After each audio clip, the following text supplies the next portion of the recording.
Hello everyone, big day today, isn't it? The return of Doctor Who, the season premiere, the pilot, 7:20. I'm here in Cyprus, this is where I live, so that'll be 9:20.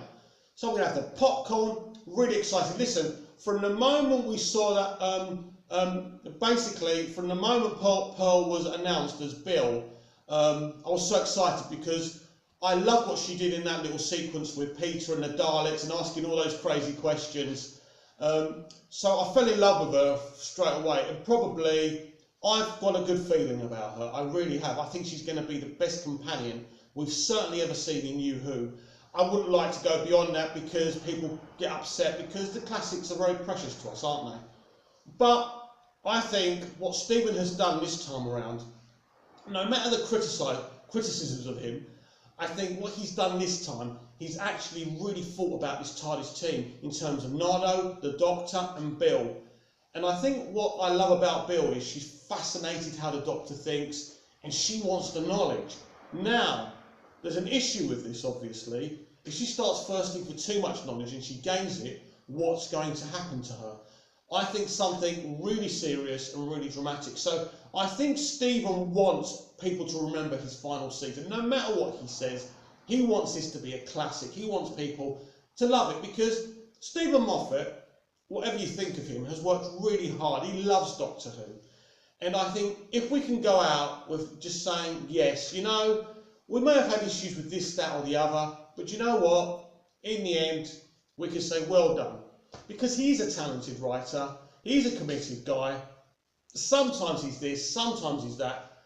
I would love it to be really fantastic. I fell in love with Doctor Who when I saw Tom Baker's Doctor fall off and become Peter Davison. So even though that was my first episode, Peter Davison was my first Doctor. And apart from that episode I told you about, I've never seen a Tom Baker one. Because of reasons of finance and things like that. I can now afford to get all of them. I just haven't got round to it. And the problem with me is these days there's just so much stuff to buy, isn't there?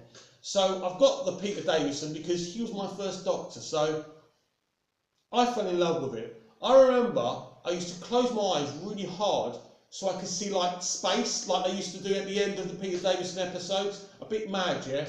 So I fell in love with the Doctor, and I fell in love with him because one of the first lines I ever heard Peter Davison's Doctor say, they asked him, "Who are you?" "I'm the Doctor." "Well, the Doctor of what?" "Oh, I'm of everything. I'm the Doctor of everything." Wow! And the way Peter delivered that, it captured my imagination, you know, because I felt, wow, this guy must know so much. He's the Doctor of everything. And he's in this little blue box travelling around with attractive companions. Back then it was all about what they looked like. Well, has that changed really? But for me, Doctor Who is really special because he is a man of peace. He's not a man of war. There's a great clip that they showed the other day of the pilot where he's about to get in the TARDIS and dart for it. I think everything's falling to pieces. And he sees, I think, a budgie in a cage. And he can't leave the budgie. He takes the cage with the budgie in it and he releases the budgie into the world. And I think that sums the Doctor up to me. I mean, sometimes, but again, the Doctor isn't just one thing. I call him a man of peace. But he can be selfish. He can be dark. We all remember the Waters of Mars. What a fabulous opportunity that was for David Tennant just to perform a darker Doctor and a broken Doctor. That was brilliant, that episode. And it was great for Russell because he was about to leave the franchise. He probably had a freedom to do things that he wasn't allowed to do with the character before. And after I thought the Planet of the Dead was just terrible, especially Lady D'Souza. I just wanted to put my head through the TV screen. She was so arrogant and so smug. But what I've seen from the pilot and what they're showing off about this season of Doctor Who, the Master's returning. John Sim is back as the Master. What does that make Missy? Is he been plucked out from the past? Or is he actually still the Master and Missy's been playing us all, including the Doctor, all this time? So if she's not the Master, who is she? Is she the Raynick? I don't know. All I know is that we've got a really exciting fabulous season to look forward to. It nearly kind of repairs the pain of not having Doctor Who last year and having to put up with Class, which I thought could have been a great show, had loads of good ideas, but the teenagers weren't very good, they weren't developed well enough, and it's very sad, well, not sad to me, it was actually ironic to me that Quill was more of an interesting character than the kids, who are supposed to be the element of the show to drag other teens in, of course. That's the whole point, that's the whole trick. Was it Total Film said, oh, Class is the spin-off Torchwood wished it was. I thought it was one of the most outrageous statements I've ever read in my life, because it was terrible. But let's go and talk about Class. I mean, let's talk about the pilot. So, the Doctor's been trapped on Earth, I think, for a little while, temporarily. I don't know why, I don't know the story behind that. He's been giving lectures as a professor, I think something like that, and he meets Bill, and one way or the other, they get to like each other, and she begins to travel with the Doctor and Nardo. Now, now a lot of people kind of explosive fury about Nardo being in this season of Doctor Who. He's going to be in every episode. He's a full-time companion, just like Bill, but the fuss hasn't been made about him. Well, the excitement hasn't been there. For me, I'm really excited that Nardo, and I love the actor, of course. So I think he's a good character. I think he's going to be really good in this. I think we could learn to love Nardo.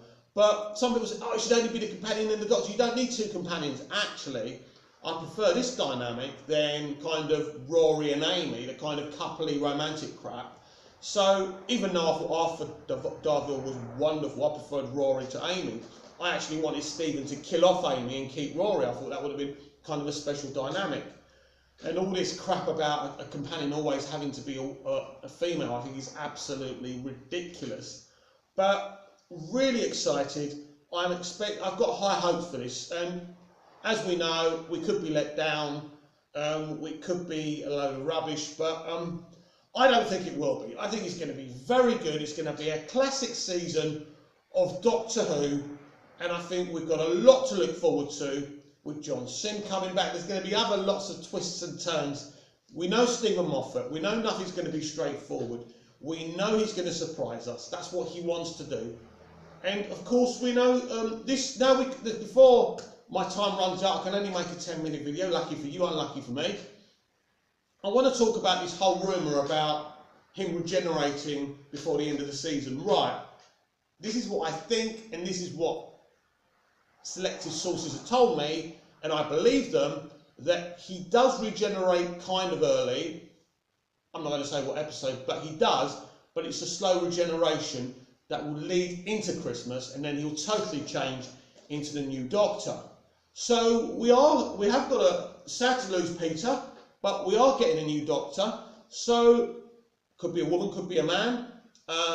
Chris Chibnall said anything's possible, but I wouldn't like to just do a stunt or anything like that. But it'll be interesting what kind of Doctor we get. I've got a feeling it's going to be a famous actor. I just got a feeling they're really going to push that. They're going to do something surprising. Even David Tennant's in the betting, which is probably not going to happen. Definitely not in the cards, probably. But if it did happen, I would be half and half. I'd be, well, it's awesome we got David back, but should we be going to the past? Should we be looking for new talent and a new Doctor? So, very interesting, very exciting. I can't wait to see this. I've actually been considering ordering the whole season now from Amazon, because what Amazon do is they send it to you after each episode's aired. They send it to you and you can watch it, but the whole season's 24 quid. And because I live in Cyprus, there's a bit of a difference with the exchange and all of that, but I will think about it after I see the pilot tonight on BBC One. Luckily out here I have got access to BBC One. It's going to be fun. It's going to be brilliant, guys. And of course I'm going to do a video. I'm going to talk about the episode in 10 minutes, a 10-minute video. As soon as it finishes, I'm going to do a video and I'm going to talk about everything and condense it down and just talk about how I felt about the episode. And one thing with me, it's not about how many people watch it. I'm not going to be horrible just to get more views, or I'm going to say what I think. Thank you, everyone. I'll see you after the episode. Enjoy.